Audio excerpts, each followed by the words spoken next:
حضرت معاذ بن جبل رضی اللہ تعالیٰ عنہ فرماتے ہیں حضور نے ہم سے 10 باتوں کا عہد لیا۔ پہلی وہی چیز کہ اللہ کے ساتھ کسی کو شریک نہ ٹھہرانا، اگرچہ تجھے جلا دیا جائے اور تجھے قتل کر دیا جائے۔ دوسری وصیت یہ کی کہ اپنے والدین کی کبھی نافرمانی نہ کرنا، اگرچہ تجھے تیرے گھر سے نکال دے،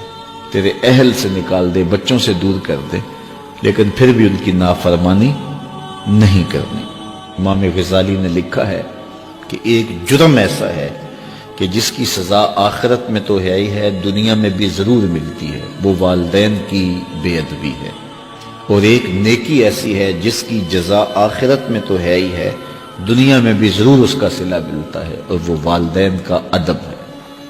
اس شخص پہ نشان لگا لیں جو والدین کا بے ادب ہے، آپ اس کو ذلیل و رسوا ہوتا ضرور دیکھیں گے، اور اس شخص پہ بھی نشان لگا لیں جو والدین کا مؤدب ہے، فرما بردار ہے، اس کی پگڑی کا کلس کبھی نیچا ہوتا نہیں دیکھیں گے آپ۔ تو والدین کے ساتھ اس نے سلوک کرنے کی تلقین کی گئی۔ حضور نے تیسری وصیت یہ کی کہ فرض نماز جان بوجھ کے ترک نہ کرنا، جس نے جان بوجھ کے فرض نماز ترک کی اللہ اس سے اپنا ذمہ اٹھا لیتا ہے۔ اللہ کا ایک ذمہ ہوتا ہے جو بندوں کا اس نے لیا ہوتا ہے اپنے محض کرم سے، تو پھر وہ ذمہ اٹھا لیتا ہے۔ پھر وہ دیکھیے اللہ ذمہ اٹھا لے تو پھر وہ سوائے ذلیل ہونے کے اور کیا اس کا مقصود ہوگا، تو ذلت ہی ذلت اس کا مقدر ہوگا۔ اللہ اکبر۔ آج ہم کہتے ہیں پوری دنیا کے اوپر کہ مسلمان کیوں ذلیل اور کیوں رسوا ہو رہے ہیں۔ 5-7% مسلمان جو ہے وہ نمازی ہیں، تو پھر جب یہ حالات ہوں گے تو پھر اللہ اپنا ذمہ اٹھا لے گا۔ جب وہ اپنا ذمہ اٹھا لے گا تو پھر ہمیں جو مرضی توڑے، جو مرضی مارے، پھر اس کا ذمہ اٹھ گیا تو وہ ذمہ ہم سے اٹھا لیتا ہے اگر ہم اس کے حضور سجدہ ریزیاں نہیں کرتے۔ اور یہ بھی حضور نے وصیت کی کہ کبھی شراب نہیں پینی، اس لیے کہ ہر بے حیائی کی جڑ ہے، اور فرمایا معصیت سے، گناہ سے بچنا، اگر کوئی گناہ کرتا ہے تو پھر اللہ تعالیٰ اس سے ناراض ہو جاتا ہے۔ چھٹی بات حضور نے یہ ارشاد فرمائی کہ جب جنگ میں کھڑے ہو تو پھر پیٹھ دکھا کے بھاگنا نہیں ہے،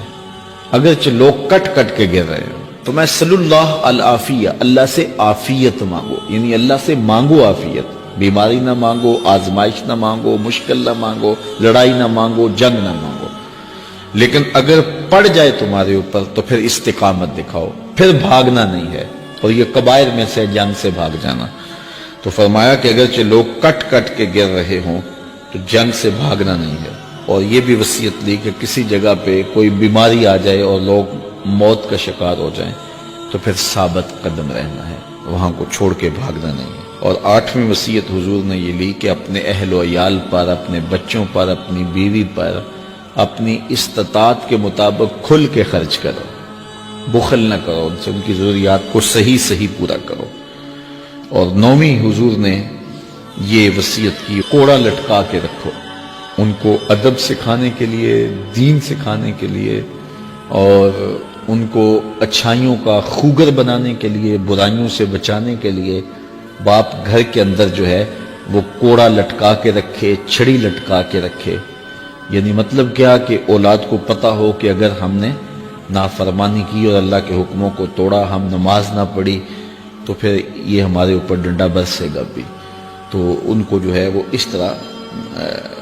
ان کے اوپر جو ہے یہ پریشر رکھو۔ اور 10ویں وصیت یہ کی کہ ان کے سینے میں اللہ کا خوف، اللہ کی خشیت پیدا ہونی چاہیے۔ جس سینے میں اللہ کی خشیت ہوتی ہے اس سینے میں کسی اور کا ڈر نہیں ہوتا۔